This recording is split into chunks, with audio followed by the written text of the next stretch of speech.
यहाँ पर हमें पुख्तूनों को, केपी के लोगों को, फाटा के लोगों को जिहाद के नाम पर अफगानिस्तान के जंग में जकेला गया। जब सारा पाकिस्तान तरक्की कर रहा था, जब पंजाब सिंध में फैक्ट्रियां लग रही थी, जब यहाँ पर हुनरमंद पैदा हो रहे थे, तो मेरे पुख्तूनों को रियासत और रियासती इदारों ने जिहादी बना दिया। मेरे पुख्तूनों को वो जनरल साहिबान जो आज उसने जो है यूरोप और अमेरिका में जजीरे खरीदे हैं, ये मेरे पख्तूनों की खून बह के खरीदे गए।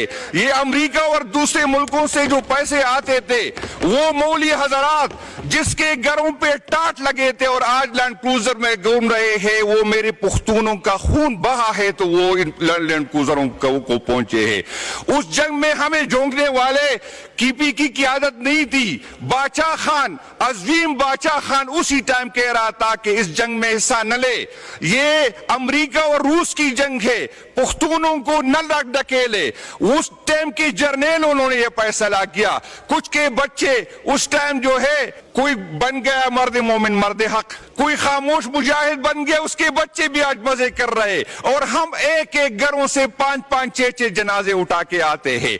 हमें कहा जाता है और फिर भी हम खून भी बहाए, हम शहीद भी हो, फिर भी हमें जो ये साबित करना है कि हम रियासत के साथ है और रियासत के साथ नहीं है। न हमारे जनाजों पे झंडे होते हैं, न हमें सलामी देते हैं, न हमें शहीद पैकेज मिलता है, और फिर भी मेरे खून में खून भी बहाऊं, फिर भी मुझ पे शक की नजर से देखता है। और मैं एक बात बताऊं, मैं इस हुकूमत का शुक्रगुजार हूं, मैं मौजूदा एस्टेब्लिशमेंट का शुक्रगुजार हूं कि आपने हमें सिखाया, आपने हमें बताया कि ये मुल्क अदलिया के बगैर भी चल सकता है, जिस तरह आपने साबित किया। तो मेरी डिमांड है, मेरी इस पार्लियामेंट से डिमांड है कि 26वीं आईनी तरमीम के बाद ये पार्लियामेंट, ये अदालतें बेख्तियार हो गई।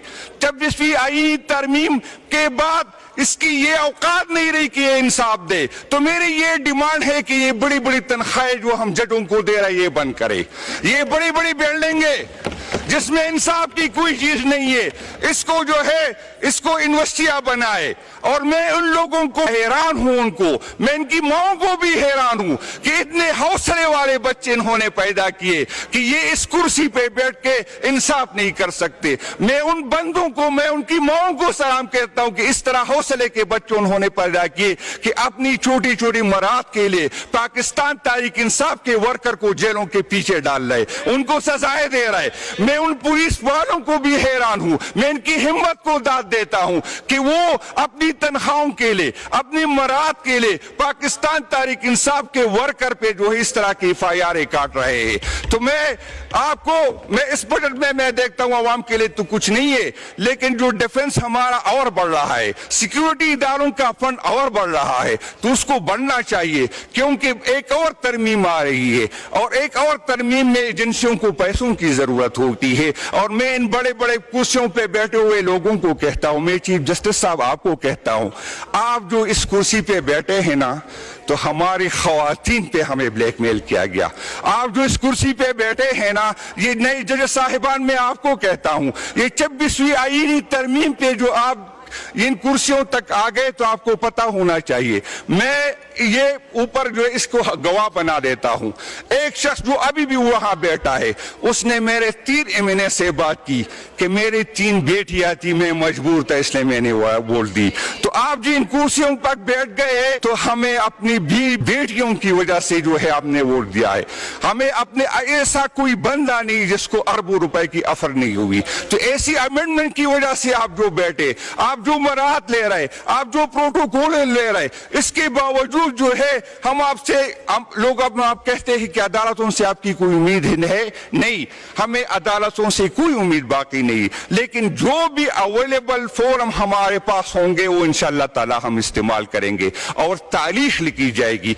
इन कुर्सियों पे सारी उम्र आपने नहीं बैठना, आपने भी बनना है। इससे बड़े बड़े पेरोन गुजरे हैं, इससे बड़े बड़े लोग गुजरे, आज उसके कब्रों पे लोग थूकते हैं, کہ انشاءاللہ تعالیٰ ایک وقت یہ بھی آئے گا, ہمیں انصاف ملے یا نہ ملے, لیکن جتنے اویلیبل فورم ہے وہ ہم استعمال کریں گے, اور تاریخ میں یہ دیکھا جائے گا کہ کون کس کے ساتھ تھا, کون حق کے ساتھ تھا اور کون جو ہے غلط راستے پہ تھا.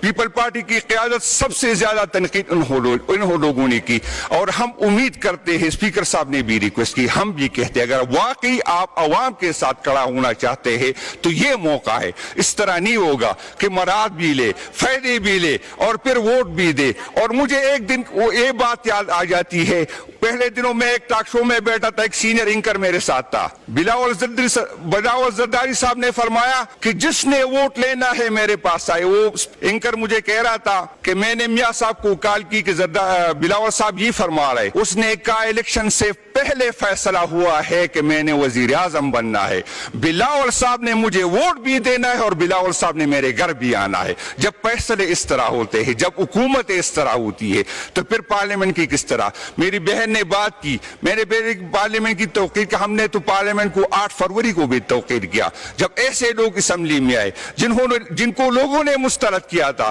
جب ایسے لوگ اسمبلیوں میں آئے جن کی عوام کی سپورٹ نہیں تھی, جب ایسی حکومت بن دی گئی جس کو عوام کی سپورٹ نہیں تھی, جب آئینی ترمیم میں لوگوں کو اٹھایا گیا تھا, لوگوں کی خواتین کو اٹھایا گیا تھا, جب پارلیمنٹ کے اندر سے MNA کو گھسیٹا گیا. اور پرسوں مجھے یاد ہے جب میں شاہ صاحب تقریر کر رہے تھے اور پیپل پارٹی والے سے یہی بات کر رہے تھے کہ آپ بھی ہمارے ساتھ آئے ووٹ نہ آئے, تو نون کے ایک MNA صاحب نے صحیح فرمایا, انہوں نے کہا کہ پیپل پارٹی والے آپ کو ووٹ دیں گے تو پھر جیل جائیں گے, تو یہ جیل میں لے کے جانے والے کون, یہ فیصلے کرنے والے کون لوگ ہیں. تو یہ اس میں ہم بھگت رہے ہیں اور ہم بھگتیں گے انشاءاللہ. خان صاحب بھی ڈٹا ہے, لیکن یاد رکھے, میں میاں صاحب آپ سے کہتا ہوں, آپ کے لیے تو بہت مشکل ہوگا, پھر آپ کو پھر قبر کی درد ہو جائے گی, پھر آپ کی فیملی کو بھی تکلیف ہوگی. یہ جو آپ کر رہے, عمران خان صاحب کے ساتھ کر رہے, ہمیں جو سپیس نہیں دے رہے, تو یہ آپ نے بھگتنا ہوگا. ہم پہلے آپ بھگت چکے تھے, ہمارا تو یہ خیال تھا کہ آپ سیکھ جائیں گے, ہمارے لیے تو یہ پہلی دفعہ تھا. میں سعد پیر صاحب کی وہ بات, اس کا حوالہ ضرور دوں گا جو ہمیں جب ہم اقتدار میں تھے اور ہم یہی سمجھ رہے تھے کہ یہ لوگ جو ہے یہ ہم سے زیادہ لائل ہے حکومت, یہ وہ پاکستان کے لیے. تو میں ان کو بھی سمجھاتا ہوں اور بتاتا ہوں کہ پاکستان کے ماما چاچا آپ نہ بنے. انشاءاللہ تعالی آپ سے ہم زیادہ محب الوطن ہے, آپ سے زیادہ ہم جو ہے اس ملک کو اپنا سمجھتے ہیں, آپ سے زیادہ ہم تیار ہے کہ اس قربانی دیں گے. لیکن اس ٹائم ہمیں سمجھ نہیں آ رہی تھی, لیکن آپ کو دوبارہ بتا دے, آپ پہلے بھی بھگت چکے اور انشاءاللہ تعالی اگر یہی رویہ آ رہا تو انشاءاللہ تعالی اس سے زیادہ بھگتیں گے. اس ملک میں ووٹ ڈالنے والا اہم نہیں ہے, ووٹ گننے والا اہم ہے. اور ان کو پتا ہے کہ نہ ان کو عوام کی سپورٹ ہے, نہ یہ عوام کے ووٹ سے آئے ہیں. جب اس طرح کی حکومت آ جاتی ہے, اور یہ تاریخ میں پہلی حکومت ہے کہ جس کو زبردستی حکومت دی گئی ہے, تو دینے والے, اسمبلی میں لانے والے, اس کا تو مسئلہ یہی تھا جس کی وجہ سے لوگ پارلیمنٹ میں آتے ہیں. اس کی کوشش اور خواہش یہی ہوتی ہے کہ بجٹ اس طرح کا ہو کہ لانے والے خوش ہو. تو چونکہ عوام کو اس کی فکر نہیں ہے, کہ ان کو اندازہ ہے, ان کو سمجھ ہے یہ کہ عوام چاہے ہمیں سپورٹ کرے یا نہ کرے, عوام چاہے ہمیں ووٹ دے یا نہ دے, لیکن لانے والے اگر چاہے تو دوبارہ ہمیں اسمبلی میں لے کے آئیں گے. تو لانے والے اس سے خوش ہے, اور یہ کوشش اس کی یہی ہے کہ لانے والوں کو خوش رکھے. تو عوام کا تو اس میں کچھ ہے نہیں, اگر کوئی ترقی دکھائی گئی ہے تو وہ گدوں میں ہے. لیکن میں حیران ہوں کہ صرف گدے کیوں بلے, گدیاں کیوں نہیں بڑھی اس میں. گدوں کے علاوہ نہ اس بجٹ میں اس میں ہمیں کچھ نظر آ رہا ہے کہ ملک کس طرح کی گروتھ کر رہا ہے.